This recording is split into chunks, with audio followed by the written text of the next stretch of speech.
Sarah did not plan to stay long. She had the documents in her bag, the bloodline registration papers, the official forms the Wolf Council required before a child's 5th year. She had told herself this was bureaucratic, necessary. She had told herself she was not nervous. She was nervous. The summit hall smelled like pine resin and old stone, and too many alphas in one room. Alon sat on her hip, with both hands wrapped around her collar, his small face pressed against her neck, the way he always did in crowds. He was quiet. He was always quiet in new places, not from shyness but from attention.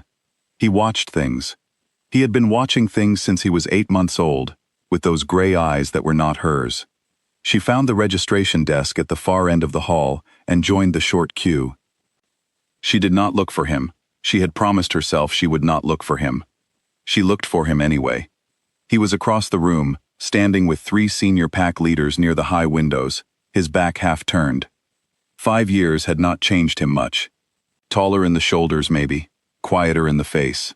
He was speaking, and the men around him were listening, the way people listen to someone they are afraid to interrupt. Sarah looked back at the desk. Elon lifted his head from her shoulder. "Mama," he said, "that man is looking." She did not turn around. "I know," she said. She felt it before she heard it. The way the room shifted, some wordless animal signal passing through every wolf present, like a current through still water. Conversations faltered. Heads turned. The man behind her in the queue took one small unconscious step back. Kalen had crossed the room. He stopped 2 feet away from her. She could see him in her peripheral vision, the line of his jaw, the controlled stillness of a man holding himself very carefully in place. "Sarah," he said. His voice was the same. That was the unfair part. Everything else she had prepared for. His voice, she had not. She turned. Up close, he looked like someone who had not slept well in years and had made peace with it. His eyes went to her face first, then down to the child on her hip. They stayed there. Ellen looked back at him with complete seriousness. "Hello," Ellen said. Kalen did not answer for a moment. His throat moved.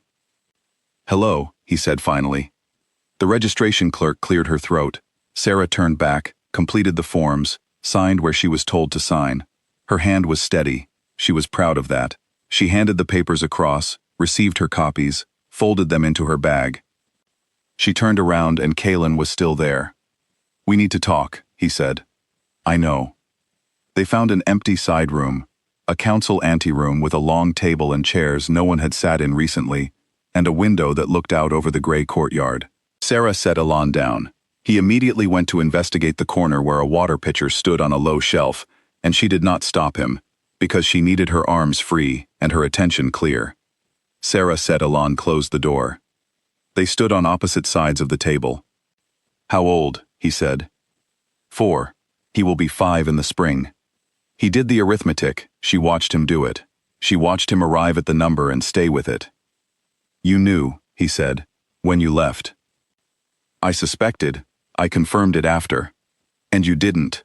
He stopped, started again. 5 years, Sarah. You were 3 weeks from your bonding ceremony," she said. "What exactly did you want me to do?" He didn't answer. "You had made your decision," she said. "I made mine." From the corner, Elon made a sound of discovery. He had found the latch mechanism on the water pitcher, and was now very focused on opening and closing it. Sarah watched him for a moment. "I'm not here to complicate your life," she said. "The registration is required by law before his 5th year. That is the only reason I came. Once the paperwork is filed, we will go. He is my son. I know what he is." "Sarah, he has your blood and your bond mark on his wrist, and he can already feel the wolves around him without being told." She said it quietly, without heat. "I know exactly what he is.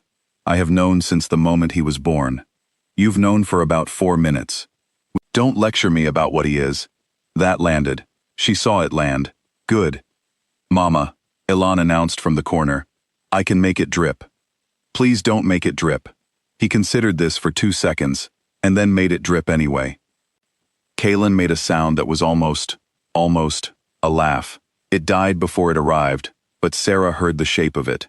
She sat down in one of the chairs because her legs had decided they were done pretending. Kalen sat across from her. I want to know him, he said. I'm aware. What does that mean?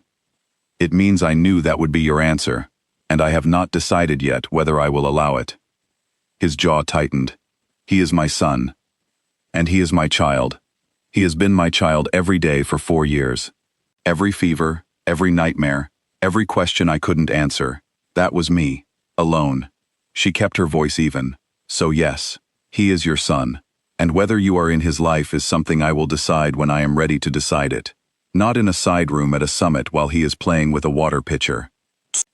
Elan looked up. It stopped dripping. Thank you, Sarah said. There was a silence. Outside the window, the courtyard was empty. Somewhere in the main hall, the summit was continuing without its king. Why did you come back? Kaelin asked. It was quieter this time. The demand had gone out of it. I told you. The registration could have been submitted by post. You came here, to this summit, knowing I would be here. He looked at her. Why? She did not answer immediately. He asked me about his father, she said finally. Last month, he saw 2 wolves, a father and son, running the forest together, and he came home and asked me. She folded her hands in her lap. I told him his father was a good man who lived far away. He accepted that. He is 4. He accepts most things. She looked at the table. But he will not be 4 forever. Kaelin was quiet. I'm not here to take anything from you, she said. I'm not here to make demands. I brought him here so he could stand in the same room as his father once, so that when he is older and asks harder questions, I can tell him I did that much. She paused. That is all I had planned. And what changed? She looked up. You crossed the room. He had no answer for that. She hadn't expected one. Elan wandered over and climbed into her lap without asking, because he never asked, and tucked his head under her chin. He smelled like pine and warm grass and something else, something older, something that wasn't quite a smell, just a feeling. The way a fire feels before you see the flame. Kaelin's eyes went to the boy's wrist. The mark was there, faint, barely visible on the inside of his wrist, a small crescent shape in silver gray. It had appeared at birth. Sarah had looked at it for a long time before she understood what it meant. Future Alpha. Not just Alpha. Future Alpha King. Kaelin reached out slowly, carefully, the way you move near a sleeping thing you don't want to startle, and Sarah let him. He touched the mark with one finger. Elan did not pull away. He looked down at his own wrist with interest. What is it? Elan asked. It means something important, Kaelin said. What? It means you will lead people one day. If you choose to. Elan considered this seriously. Do I have to? No. No one has to lead, but some people are built for it. Kaelin withdrew his hand. You will know when you're older. Elan seemed to accept this. He turned his face back into Sarah's shoulder, and she felt him go soft and heavy, close to sleep, the way he got in the afternoons. She sat very still. Kaelin was watching them both with an expression she had never seen on him before. She could not name it. She did not try. The door opened. The woman who entered was composed and fair-haired, and had the particular stillness of someone who had prepared very carefully for this moment. She looked at Sarah first, then at the child, then at Kaelin. I heard, Isolde said. Simply, no inflection. Kaelin stood, Isolde. Sit down, she said, not cruelly, firmly. He sat. She crossed the room and stopped at the end of the table. She looked at Elan for a long moment. He was nearly asleep, and did not look back. He has your eyes, she said to Kaelin. I always thought I would give you children with your eyes. She was quiet for a moment. It turns out I am not who gives you things. She looked at Sarah. Sarah expected coldness, accusation, something she could push back against. Instead, she found a woman her own age who looked tired, in a way that had nothing to do with sleep. I always knew, Isolde said, not about a child, but that there was someone. She sat down, not across from Sarah, but beside her, one chair away, as if positioning herself as a third point in something, not an opposing one. He went quiet in a particular way, the year we were bonded. I know what that kind of quiet means. I am sorry, Sarah said. She meant it. Don't be sorry for loving someone. Be sorry for things you chose. Isolde looked at her steadily. Did you choose this? I chose to leave, Sarah said. I chose not to tell him. Both of those were my choices. They were not wrong choices. Sarah said nothing. I have spent 5 years being a good wife to a man who is a good husband, Isolde said. We have built something. It is not nothing. She looked at Kaelin. But it is not everything. And I think we have both known that for longer than either of us has said it aloud. The room was very quiet. Elan made a small sound in his sleep.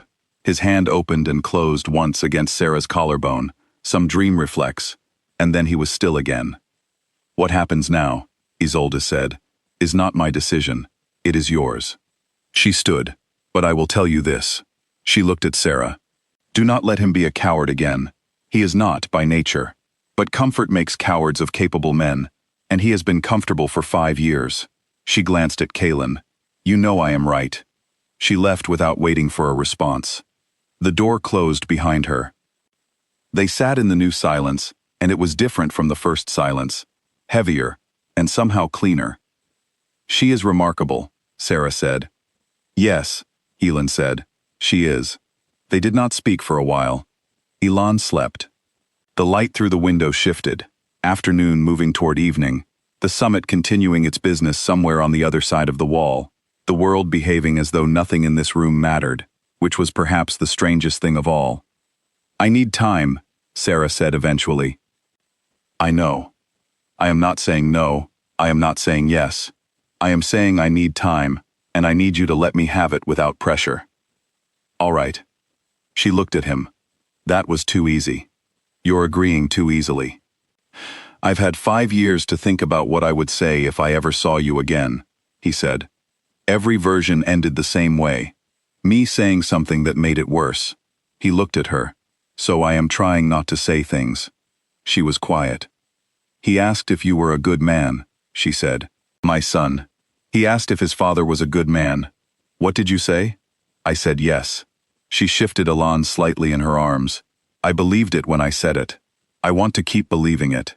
He held her gaze. Tell me what you need. Time, she said again. Patience. And for you to understand that I am not the girl who left. I am someone else now. Someone who has been doing this alone for 4 years and made herself capable of it. She lifted her chin slightly. You do not get to come back into this as though 5 years did not happen. I know. And he is not a solution to your succession question. He is a child. He is my child. If you ever treat him as a political answer to anything, I will take him and disappear, and you will not find us. I understand. Good. She looked down at Elan, the curl of his lashes on his cheek, the steady rise and fall of his chest, the wolf mark glowing faintly in the low light. She had carried this alone for so long that she had forgotten what it felt like to be in the same room with someone who understood the full weight of it. She had forgotten, and now she remembered, and it was both a relief and a grief, the way most true things were. She stood, lifting Elan against her shoulder. He didn't wake. She moved toward the door, stopped with her hand on the frame. His favorite color is green, she said, without turning around.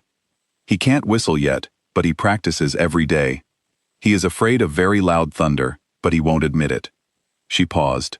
I thought you should know something about him, before we go. She heard Kaelin stand. Sarah.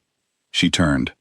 He looked at her across the room, across the table, across 5 years, across everything that had been chosen and not chosen, and lost and held on to. He did not reach for her. He did not say the things that would have been too much. He said, Thank you for bringing him. She looked at him for a long moment. Then she nodded once, and walked out into the hall, and did not look back. But she did not leave the summit that night. She found them a room. She put Elan to bed. She sat by the window in the dark and listened to him breathe. The small, even sound of a child who had never once doubted that he was loved. And she stayed until morning.